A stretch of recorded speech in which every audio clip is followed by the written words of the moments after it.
Hello students, आज के इस वीडियो में हम लोग chapter number 2 relation and function revise करने जा रहे हैं बेटा। Chapter number 2 relation and function. Now the first topic of this chapter is Cartesian product of sets. Now this is an operation on sets, Cartesian product. The definition says that given two non-empty sets P and Q, then the Cartesian product P cross Q is the set of all ordered pairs of elements from P and Q such that P belongs to first set and Q belongs to second set. That means आपको सारे ordered pairs बनाने होंगे बेटा. इसको ordered pair इसलिए बोलते हैं because इसमें हम रिवर्स अपनी मर्जी से नहीं कर सकते. इस पेयर में first element will come from the first set and the second element will come from the second set. That is why it is known as ordered pair.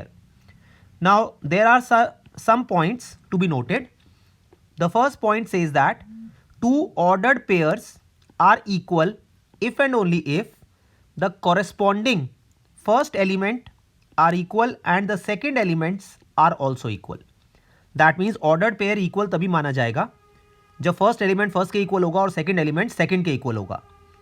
Now second point says that if there are P elements in set A and Q elements in set B, then there will be P into Q elements in A cross P. That is, if number of elements of A is P and number of elements of B is Q, then number of elements of A cross B is P into Q. Multiply कर देंगे. And the last point is, if A and B are non-empty set and either A or B is infinite, A या B में से कोई भी एक infinite है, then so is A cross B. तो A cross B भी infinite set ही बनेगा. Now let us take some examples.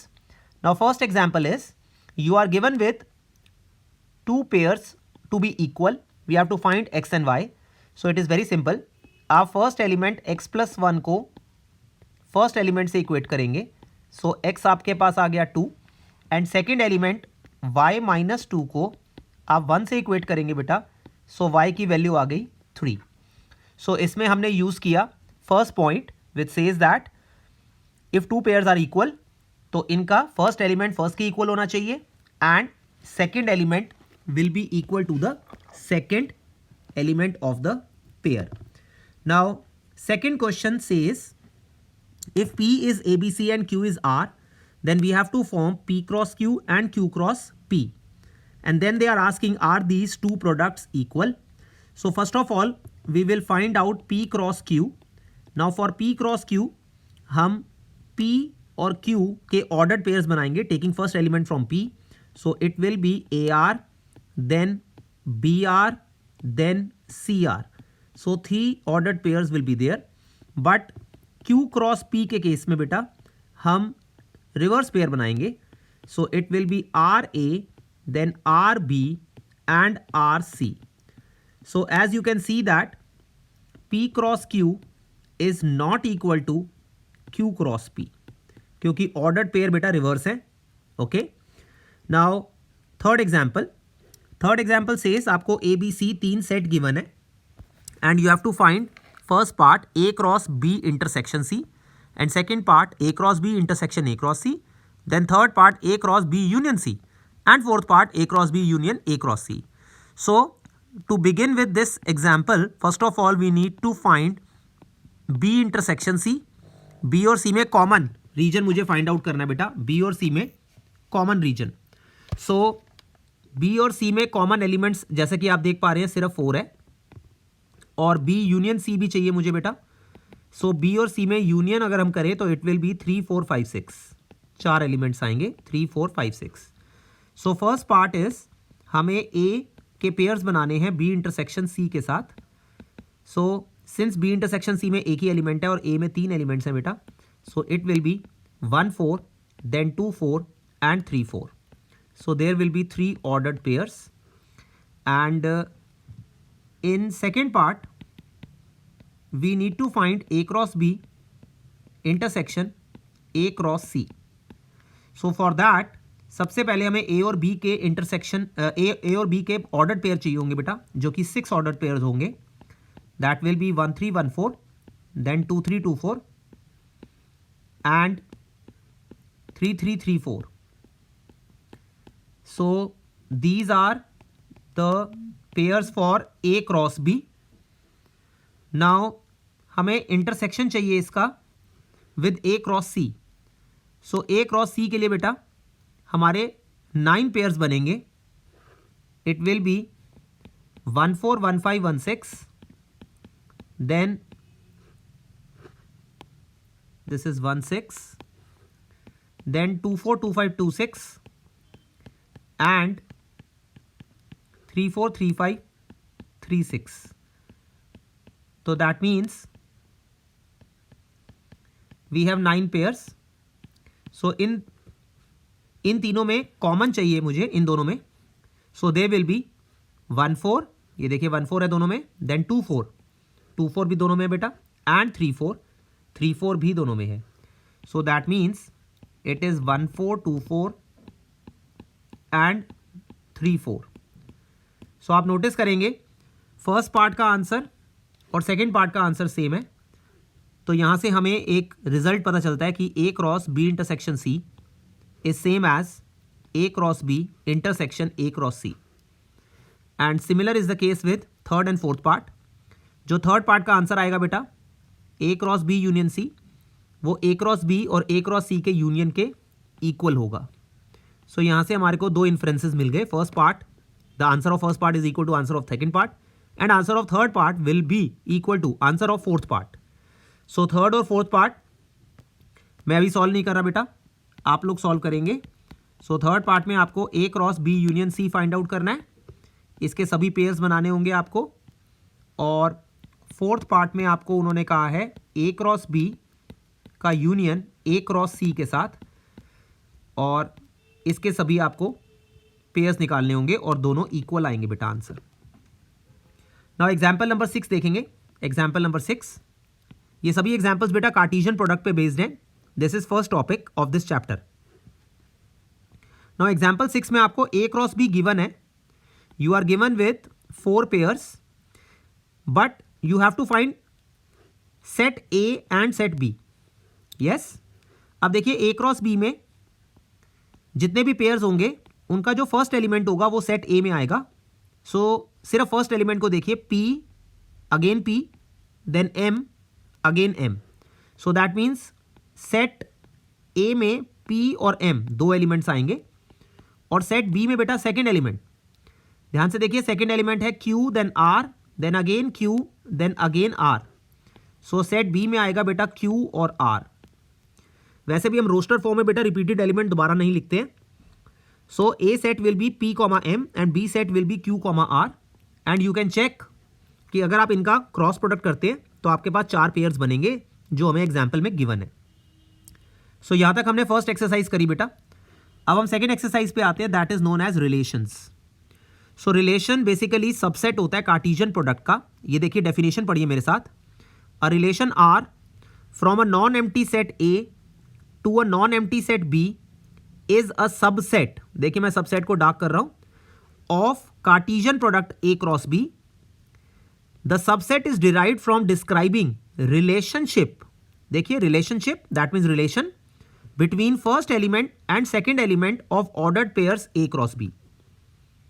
The second element is called image of the first element. मैं दोबारा बोलता हूं, रिलेशन जो होता है बेटा वो सबसेट होता है कार्टेशियन प्रोडक्ट का. सबसेट इसलिए बोलते हैं हम क्योंकि देखिए कार्टेशियन प्रोडक्ट में हम ऑल पॉसिबल पेयर्स बनाते हैं, लेकिन रिलेशन उसके सेलेक्टेड पेयर्स होते हैं based on a given relationship between A and B.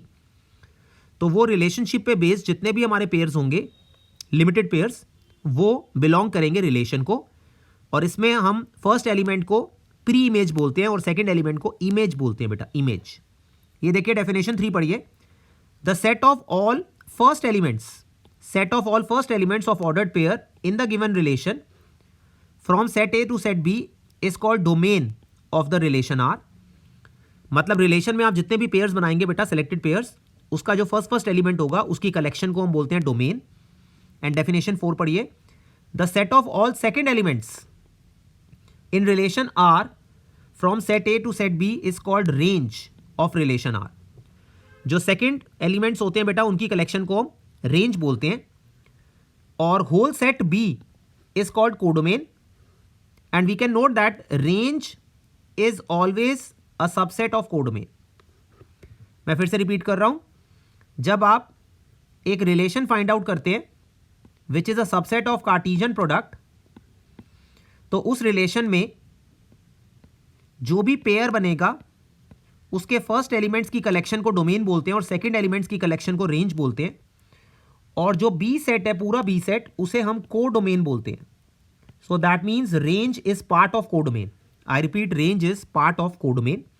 ये आपको ज्यादा क्लियर होगा बेटा नीचे दिए हुए एग्जाम्पल्स में. अब ये रिमार्क पढ़िए. A relation may be represented algebraically either by roster method or by set builder method.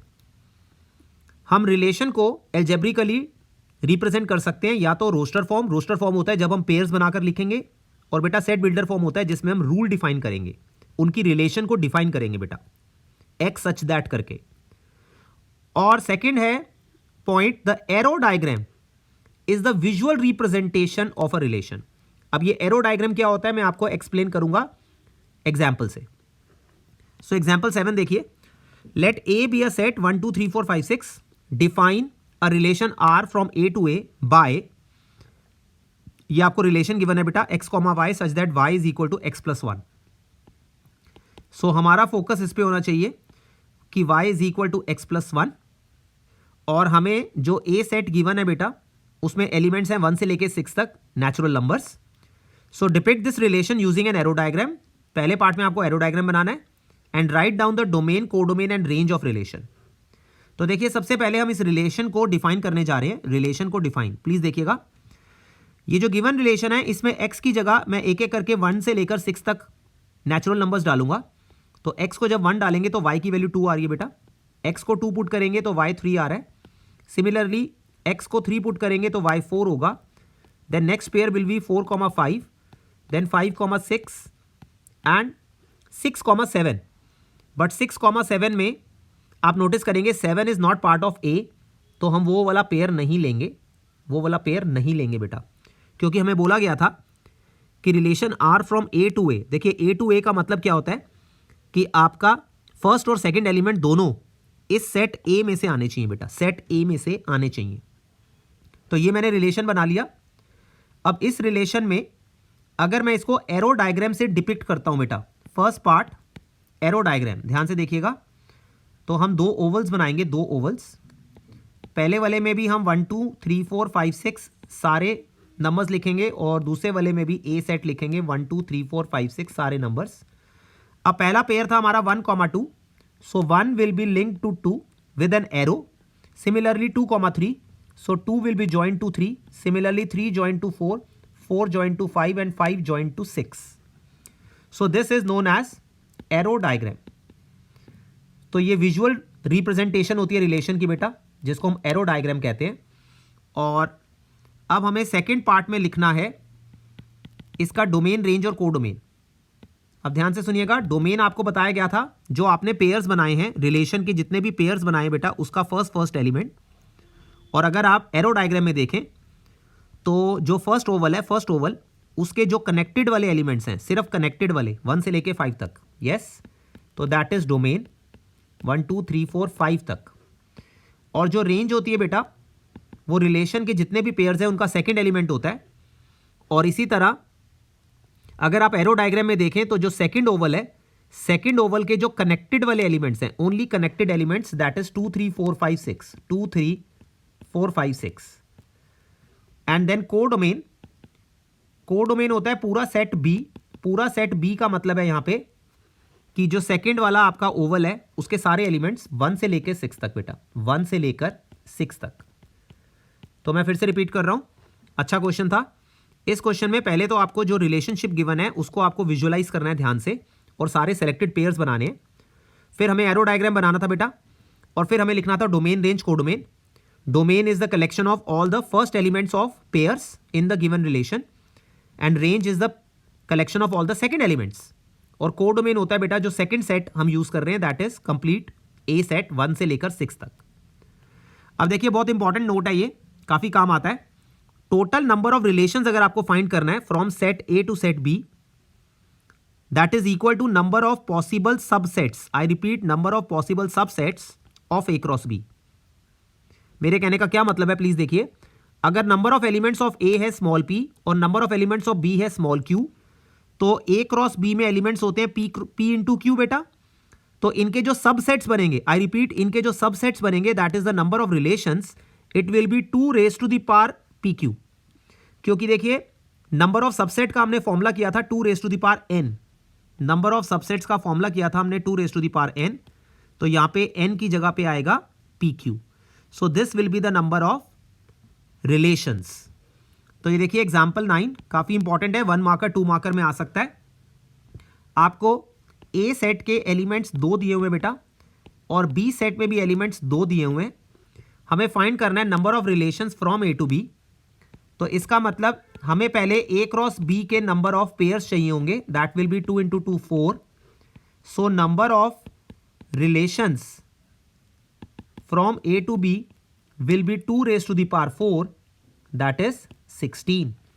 2 raised to the power 4, that is 16. So ये बहुत इंपॉर्टेंट क्वेश्चन था, बहुत ही फेवरेट क्वेश्चन है टीचर्स का, इसलिए बहुत ध्यान से करेंगे। नाउ इस चैप्टर के थर्ड टॉपिक पे आ रहे हैं हम लोग, that is third exercise. This is known as functions. अब देखिए फंक्शंस क्या होते हैं। Functions are basically the relations only but with some specific rules. ये देखिए डेफिनेशन पढ़िए।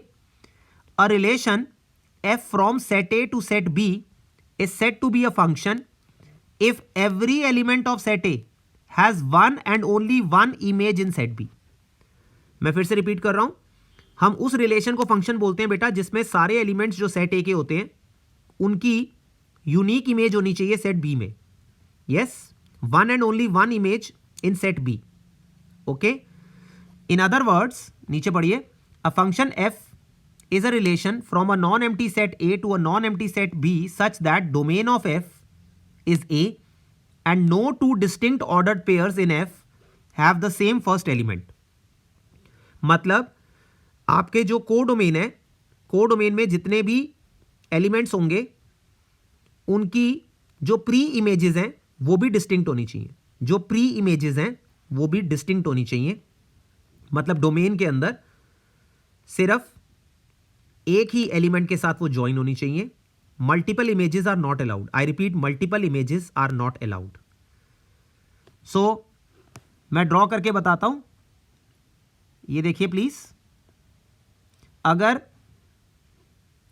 आप एक एलिमेंट डोमेन का उसको दो एलिमेंट कोडोमेन के साथ ज्वाइन करते हैं तो it is not a function.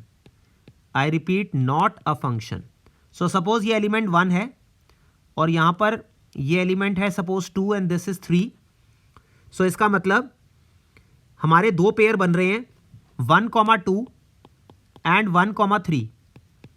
तो अगर किसी रिलेशन में, ध्यान से सुनिए प्लीज, अगर किसी रिलेशन में फर्स्ट एलिमेंट रिपीट हो रहा है तो दैट मीन्स कि वो फंक्शन नहीं है। यही हमारी पहचान होती है, बहुत आसान।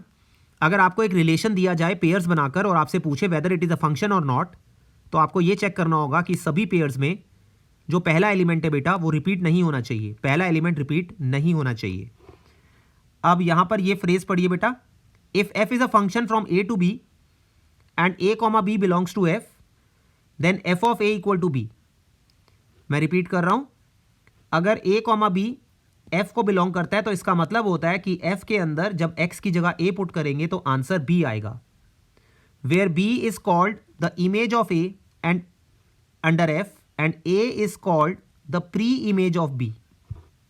आई रिपीट, इसमें b को इमेज बोलेंगे, इमेज का मतलब आंसर होता है बेटा, और a को प्री इमेज बोलेंगे।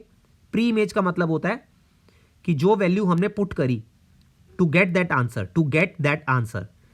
तो अगर आप ऊपर डायग्राम में देखें बेटा, तो जो हमारे पास जो फर्स्ट सेट है दैट इज प्री इमेज, और जो सेकंड है बेटा वो है इमेज, वो है इमेज। फर्स्ट वाला प्री इमेज और दूसरा वाला है इमेज। ओके, ये फंक्शंस की डिटेल हमने पढ़ी। नाउ एग्जाम्पल नंबर 10 देखिए please. Example number 10, let n be the set of natural numbers and relation r be defined on n। आपको रिलेशन यहां पे डिफाइन की गई है y is equal to 2x, ये हमें रिलेशन डिफाइन की गई है बेटा। And x and y belongs to natural numbers, x and y belongs to natural numbers. So what is the domain, codomain and range of R? Is this relation a function? ये हमसे questioning पूछी जा रही है। तो पहले हम इसका रिलेशन बनाते हैं बेटा, स्टार्ट करते हैं। तो इसमें अगर आप x को 1 पुट करते हैं बेटा नेचुरल नंबर, तो y विल बी 2। इसी तरह x को 2 पुट करेंगे तो y विल बी 4। x को 3 पुट करेंगे तो y विल बी 6। x को 4 पुट करेंगे तो y will be 8 and so on. तो आप नोटिस करेंगे कि इस क्वेश्चन में एग्जांपल नंबर 10 में आपके पास जितने भी पेयर्स बन रहे हैं बेटा, उसका फर्स्ट एलिमेंट रिपीट नहीं हो रहा है।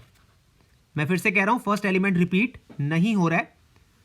तो yes, we can say that this relation is a function, this relation is a function. तो इसका जो डोमेन है बेटा वो है ऑल नेचुरल नंबर्स, और इसकी जो रेंज होगी बेटा, range that will B set of even natural numbers. Range will be set of even natural numbers.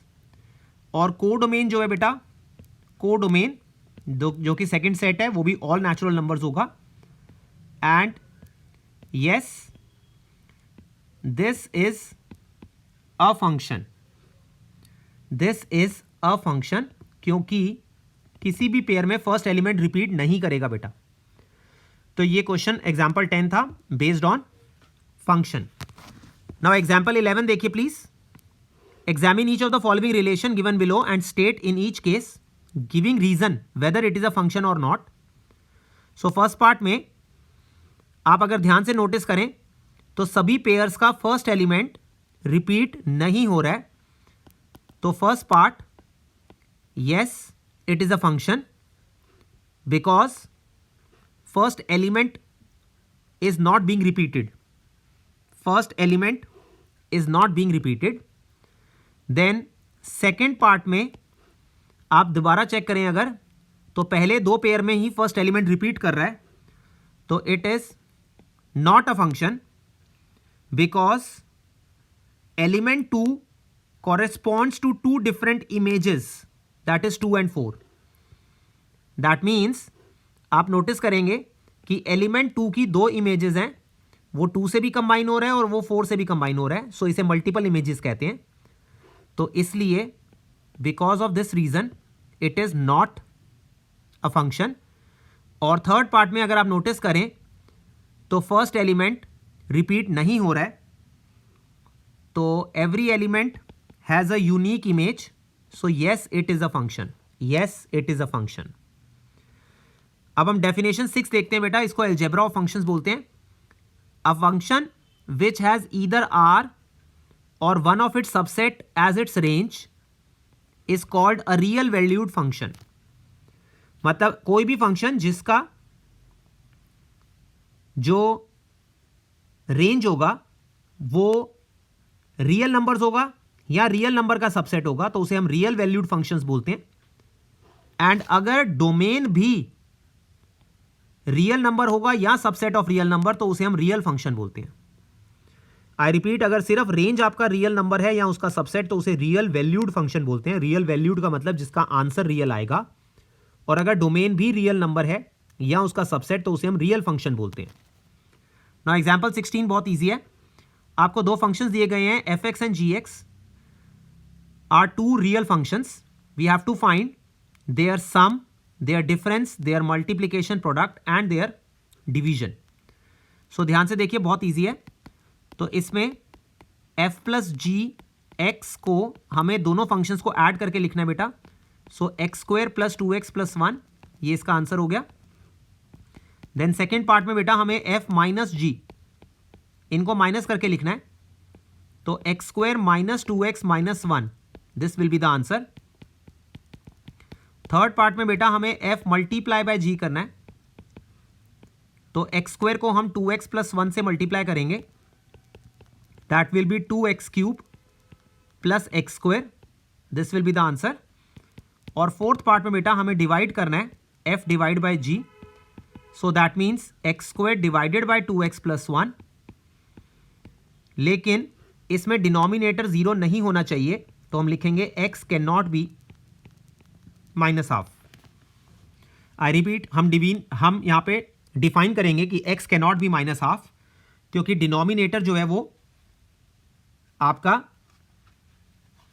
Zero नहीं होना चाहिए। हमने ये रैशनल एक्सप्रेशंस में पढ़ा हुआ है बेटा, हमने ये डिटेल पढ़ी थी रैशनल एक्सप्रेशंस में। सिमिलरली अगर आप 17th एग्जाम्पल देखें, it is exactly the same. आपको दो फंक्शंस दिए गए हैं, root x and x, be two functions defined over set of non negative real numbers. अब देखिए यहां पे नॉन नेगेटिव रियल नंबर्स जो हैं वो ऑब्वियसली रियल नंबर्स का ही सबसेट है, तो दैट मीन्स ये दोनों रियल फंक्शंस हैं। नॉन नेगेटिव इसलिए लिया गया है बेटा क्योंकि यहां पे स्क्वायर रूट इन्वॉल्व है, और स्क्वायर रूट में आप जानते हैं कि पॉजिटिव नंबर नहीं नेगेटिव नंबर नहीं आ सकता। सो अगेन हमें डिफाइन करना है इसमें फर्स्ट पार्ट, इनका सम। सो f प्लस जी, आप जब सम डिफाइन करेंगे it will be root X plus X, then second part is f minus G, आपको डिफरेंस डिफाइन करना है बेटा, so root X minus X. Third part में आपको मल्टीप्लाई करना है इन दोनों को, so that is root X into X, जिसको आप एक्स की पावर 3/2 बोल सकते हैं। और फोर्थ पार्ट में बेटा आपको डिवाइड करना है, that is root x divide by x, so root x divide by x, जिसको आप एक्स की पावर माइनस हाफ बोल सकते हैं, लेकिन यहां पे हम लिखेंगे X can not be zero, क्योंकि डिनोमिनेटर में एक्स है, so X can not be zero. So इस बात का खास ध्यान रखेंगे कि जब भी डिवीजन होगी तो denominator can not be zero, denominator can not be zero. अब हम कुछ मिसलेनियस एग्जांपल्स लेने जा रहे हैं बेटा। एग्जांपल 18 पढ़िए। Let R be the set of real numbers defined with this function, yes, sketch the graph of this function. So इसको पहले हमें डिफाइन करना है और फिर स्केच करना है बेटा। देखिए डिफाइन का मतलब है हमें डिफरेंट वैल्यूज बतानी है फंक्शन की on different values of x.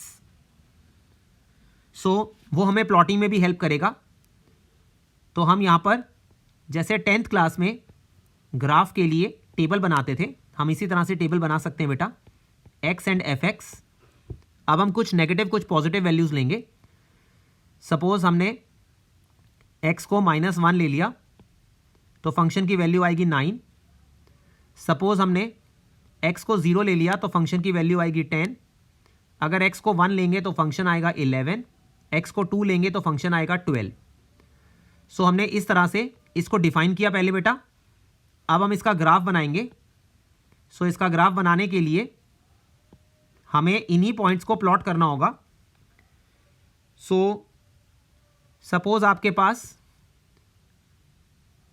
-1 पे 9 है, तो x -1, suppose 9 is here, this is 9 suppose. Then 0 पे 10 है, सपोज 10 इज हेयर, और 1 पे 11 है, सपोज 11 इज हेयर। सो आप नोटिस करेंगे ये एक स्ट्रेट लाइन बनेगी। हम इनको ज्वाइन करेंगे और इनको प्रोड्यूस कर देंगे बेटा बोथ साइड्स, प्रोड्यूस कर देंगे बोथ साइड्स। तो ये इसका ग्राफ बन गया बेटा, जैसे हम 10th क्लास में बनाते थे, बिकॉज ये लीनियर फंक्शन है और लीनियर फंक्शन स्ट्रेट लाइन बनता है, आप जानते हैं। लीनियर फंक्शन स्ट्रेट लाइन बनता है, आप जानते हैं। नाउ एग्जांपल 19, ये थोड़ा सा डिफरेंट टाइप का है।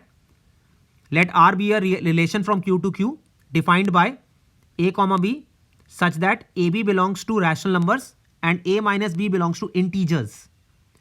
Then show that first part a comma a belongs to r for all a belongs to q. तो देखिए a comma a belongs to r का यहां पे मतलब है कि a minus a इंटीजर होना चाहिए, और देखिए a minus a 0 होता है और 0 always belongs to integer. For all A belongs to rational number. मतलब ए कोई भी रैशनल नंबर लेते हैं तो दो रैशनल नंबर्स का डिफरेंस हमेशा 0 आएगा विच इज एन इंटीजर। तो हमने पहला पार्ट शो कर दिया। सेकेंड पार्ट ये है बेटा, A comma B belongs to R, ये गिवन है हमें, जिसका मतलब है कि A minus B belongs to integer, और इसी की हेल्प से हमें प्रूव करना है कि b माइनस ए भी इंटीजर होगा। तो नोटिस करिए, अगर मैं माइनस कॉमन ले लूं तो ये b माइनस ए हो जाएगा, और इंटीजर्स में किसी भी नंबर का नेगेटिव लेते हैं तो वो भी इंटीजर को ही बिलोंग करता है, which implies that b comma a also belongs to r। यही हमें सेकेंड पार्ट में प्रूव करना था बेटा। नाउ थर्ड पार्ट सबसे इंटरेस्टिंग है। इसमें आपको दो बातें गिवन है कि a comma B belongs to r and b comma C belongs to r। देखिए, a comma B belongs to r and b comma C belongs to r का मतलब ये है कि a minus B belongs to integer and at the same time b minus c also belongs to integer. और हमें prove करना है that a comma C belongs to r।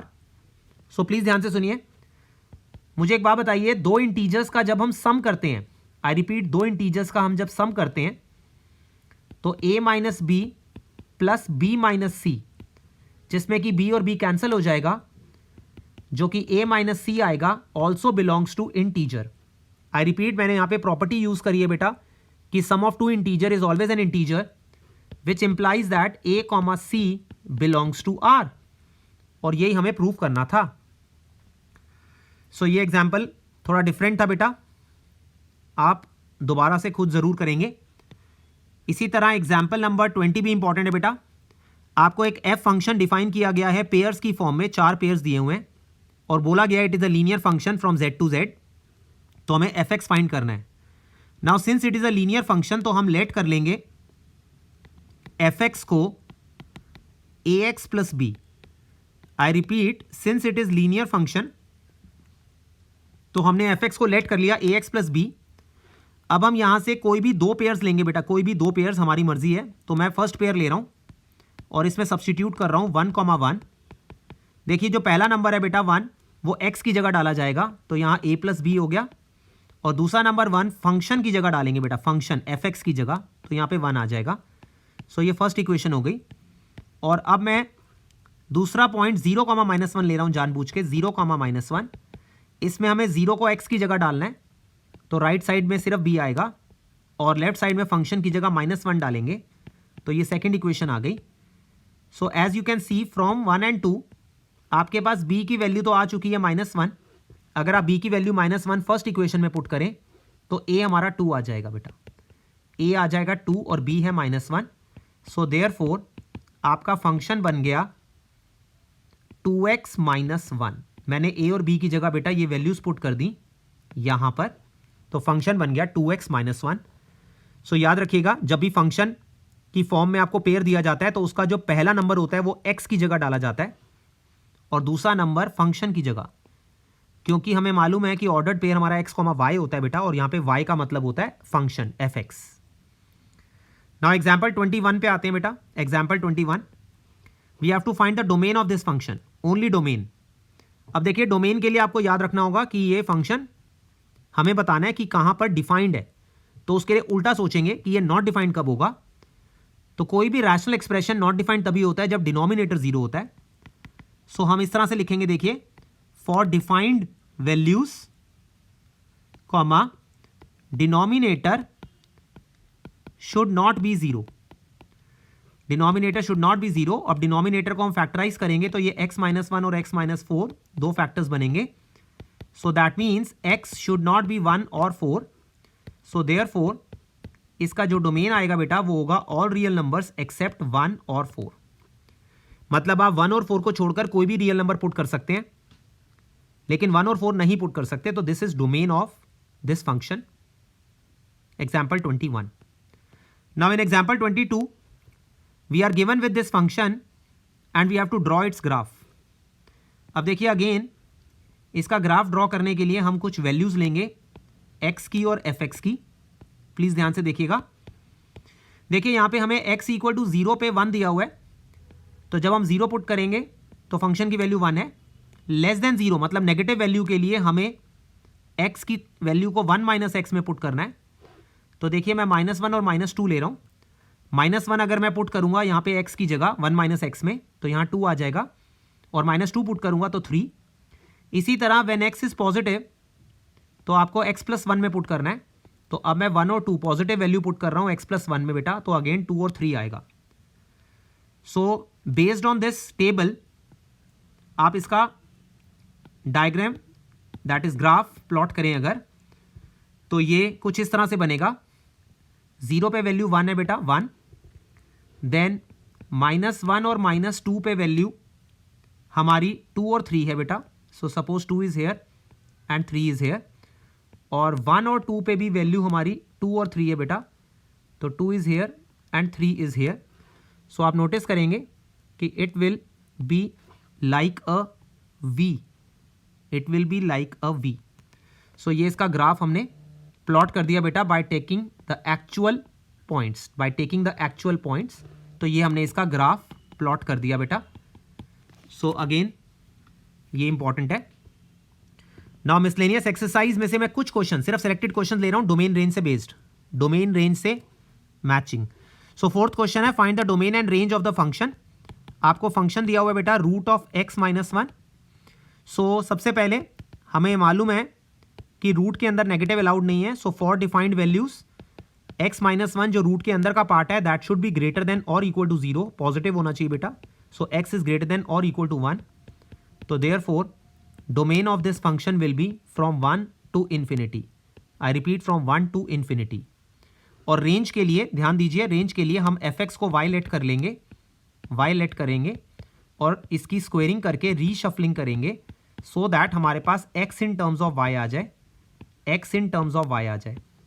तो देखिए जब x in terms of y आ गया तो हमारे पास जो फंक्शन आ रहा है वो क्वाड्रेटिक फंक्शन है जो कि हमेशा डिफाइंड होता है ऑल रियल नंबर्स पे। So that means y can be any real number, but listen carefully, but square root function का आंसर हमेशा पॉजिटिव होना चाहिए, ये याद रखिएगा। Square root function always gives a positive answer. So here y belongs to all real numbers, लेकिन हम लिखेंगे but y can not be negative, y negative नहीं हो सकता, तो हम ऑल रियल नंबर्स में से नेगेटिव वाले हटा देंगे। So therefore range of this function will be from 0 to infinity where 0 is included, 0 is included. मैं फिर से रिपीट कर रहा हूं, स्क्वायर रूट फंक्शन जब भी आपको गिवन हो तो याद रखिएगा आपको लास्ट में ये लाइन जरूर यूज करनी है कि y can not be negative. तो इसलिए मैंने ऑल रियल नंबर्स में से नेगेटिव नंबर्स हटा दिए, तो 0 to infinity। Now question number 5 miscellaneous का, अगेन हमें डोमेन रेंज फाइंड करना है और फंक्शन हमें दिया हुआ है mod of x-1, mod of x-1। Please देखिएगा मॉडुलस फंक्शन, इसमें आप देखेंगे कोई डिनोमिनेटर नहीं है और कोई अंडर रूट भी नहीं है। यही दो मेजर चीजें होती हैं हमें जो नोटिस करनी होती हैं। सो इसका जो डोमेन है बेटा that will be all real numbers, because इसमें आप कुछ भी वैल्यू पुट करें कभी भी नॉट डिफाइंड आंसर नहीं आएगा। I repeat, not defined answer नहीं आएगा। लेकिन इसकी जो रेंज है बेटा, रेंज, क्योंकि mod function absolute value function होता है, मीन्स इसका आंसर हमेशा पॉजिटिव आता है। तो इसका आंसर होगा 0 से इन्फिनिटी ऑलवेज पॉजिटिव, 0 से इन्फिनिटी ऑलवेज पॉजिटिव। तो ये 1 मार्क के लेवल का क्वेश्चन है। लेकिन मैं यहीं पे नोट बता देता हूं आपको, प्लीज सुनिए। अगर सपोज मॉड के आगे नेगेटिव साइन होता, मान लीजिए आपका जो क्वेश्चन है वो ये है माइनस ऑफ मॉड x-1, तो इसमें अगेन डोमेन जो होगा that is all real numbers, लेकिन इसकी जो रेंज होगी बेटा, क्योंकि मॉड के बाहर नेगेटिव है तो इसके सारे आंसर नेगेटिव आएंगे, क्योंकि मॉड का आंसर पॉजिटिव होता है और उसके आगे नेगेटिव लगा हुआ है। तो -∞ to 0, it will B -∞ to 0। सो याद रखिएगा मॉड के आगे पॉजिटिव साइन है तो range is always 0 to infinity, और मॉड के आगे माइनस साइन है तो range is the negative part. Okay, now question number 6, ये सबसे इंपॉर्टेंट क्वेश्चन है बेटा मिसलेनियस का। इसमें हमें सिर्फ रेंज फाइंड आउट करनी है और फंक्शन हमें ये वाला गिवन है। अब देखिए मैंने अभी भी बताया था कि जब भी पेयर में फंक्शन दिया जाता है तो सेकंड एलिमेंट y होता है बेटा, y। सो हम लेट कर लेंगे सेकंड एलिमेंट को y, x² + 1 + x²। अब मैं रीशफल कर रहा हूं बेटा, मैंने क्रॉस मल्टीप्लाई कर दिया इसको। अब x² की टर्म्स को एक तरफ लेके जा रहा हूं मैं, तो x² - y x²। अब हम इसमें से एक्स स्क्वायर कॉमन ले लेंगे बेटा, और 1 माइनस वाई को हम डिवाइड कर देंगे लेफ्ट साइड पे। सो आपके पास एक्स स्क्वायर ये आ गया। So that means X will be equal to square root of Y upon 1 minus Y. So अब रेंज के लिए हमें ये देखना है कि ये फंक्शन हमारा डिफाइंड होना चाहिए। सो फॉर डिफाइंड वैल्यूज, जो अंडर रूट के अंदर का पार्ट है बेटा, वो पूरा का पूरा ग्रेटर देन और इक्वल टू 0 होना चाहिए, पूरा का पूरा ग्रेटर देन और इक्वल टू 0। अब देखिए इसमें हम वेवी कर्व मेथड लगाने जा रहे हैं। वेवी कर्व मेथड का क्या मतलब है मैं बताता हूं। जब भी आपको फ्रैक्शन में बेटा कोई भी एक्सप्रेशन दिया गया है और उसको आपको पॉजिटिव या नेगेटिव आंसर देखना है, तो सबसे पहले आपको इंटरवल्स बनाने होंगे, नंबर लाइन पे इंटरवल्स। वो कैसे बनेंगे देखिए, जो भी आपको यहाँ पे फंक्शन दिया गया है इसका न्यूमरेटर देखिए, पहले न्यूमरेटर y वो 0 होगा बेटा 0 पे, और फिर डिनोमिनेटर देखिए बेटा इसका 1 माइनस वाई वो 0 होगा 1 पे। आई रिपीट, आपको न्यूमरेटर को अलग से 0 पुट करना है और डिनोमिनेटर को भी अलग से 0 पुट करके देखना है कि y की क्या वैल्यू आ रही है, और उसे नंबर लाइन पे बना देना है, नंबर लाइन पे। तो अब ये 3 इंटरवल्स बन गए बेटा। अब हमें चेक करना है कि कौन से इंटरवल में पॉजिटिव आंसर आएगा और कौन से में नेगेटिव। ध्यान से सुनिए, सबसे पहले मैं 1 से लेकर इन्फिनिटी चेक कर रहा हूं। तो इस इंटरवल के बीच में से कोई भी पॉइंट ले लीजिए। इस इंटरवल के बीच में से मान लीजिए मैंने पॉइंट ले लिया 2। तो जब आप 2 को पुट करेंगे एक्सप्रेशन में, ये वाले एक्सप्रेशन में ऊपर बेटा, अगर आप 2 पुट करते हैं y की जगह, तो आप नोटिस करेंगे ऊपर 2 नीचे -1 आ रहा है, तो ये नेगेटिव आंसर दे रहा है, नेगेटिव। इसी तरह 0 से 1 के बीच में से सपोज मैंने हाफ ले लिया बेटा, हाफ। तो अगर आप हाफ पुट करते हैं एक्सप्रेशन में y अपॉन 1 माइनस वाई में, तो आप देखेंगे ऊपर हाफ नीचे भी हाफ, मतलब कि पॉजिटिव आंसर आ रहा है। और अगर आप 0 से छोटी वैल्यू लेते हैं, सपोज आपने -2 ले लिया, तो आप देखेंगे ऊपर -2 नीचे 3 आ रहा है, तो दैट मीन्स नेगेटिव आंसर आ रहा है। बट मुझे पॉजिटिव आंसर चाहिए था, सो देयरफॉर हमारी जो रेंज होगी दैट विल बी 0 to 1, लेकिन इसमें 0 is included, 1 can not be included. देखिए 1 क्यों नहीं इंक्लूड हो रहा, क्योंकि डिनोमिनेटर में, ध्यान दीजिएगा, डिनोमिनेटर में 1 माइनस वाई है। सो y की जगह अगर हम 1 पुट करेंगे तो डिनोमिनेटर 0 हो जाएगा, इसलिए मैंने 1 के साथ राउंड ब्रैकेट बनाई बेटा, लेकिन 0 हो सकता है क्योंकि न्यूमरेटर कैन बी 0। सो बहुत ही इंटरेस्टिंग क्वेश्चन है ये, मैं शुरू से दिखा देता हूं आपको। इसमें सबसे पहले हमने x के साथ वाले पार्ट को y ले लिया और हमने क्रॉस मल्टीप्लाई करके x की सभी टर्म्स एक तरफ इकट्ठी करी और एक्स स्क्वायर की वैल्यू आई थी, और फिर हमने स्क्वायर रूट कर दिया बेटा। अब हम चेक कर रहे हैं डिफाइंड वैल्यूज के लिए रूट के अंदर वाला पार्ट 0 ग्रेटर देन और इक्वल टू 0 होना चाहिए, पॉजिटिव। और फिर मैंने वेवी कर्व मेथड लगाया, न्यूमरेटर 0 कब बन रहा है और डिनोमिनेटर कब 0 बन रहा है, वो वाली वैल्यूज को नंबर लाइन पे ऑर्डर में लगा लीजिए ताकि इंटरवल्स बन जाए, और फिर इंटरवल्स को चेक करना है वैल्यू पुट करके कि वो पॉजिटिव आंसर देता है कि नेगेटिव आंसर देता है। और हमें पॉजिटिव वाला पार्ट चाहिए था, तो हमारा पार्ट जो था वो 0 से 1 था, पॉजिटिव वाला पार्ट बेटा, ओके। लेकिन 1 कैन नॉट बी इंक्लूडेड क्योंकि डिनोमिनेटर में 1 पुट करने से वो नॉट डिफाइंड हो जाएगा। So as you can see, इसमें हमने रेंज फाइंड आउट करिए बेटा, रेंज। सो ये चैप्टर बहुत इंपॉर्टेंट चैप्टर है, मैंने एनसीईआरटी से आपको रिवाइज करवाया है, इसके और एक्स्ट्रा क्वेश्चंस भी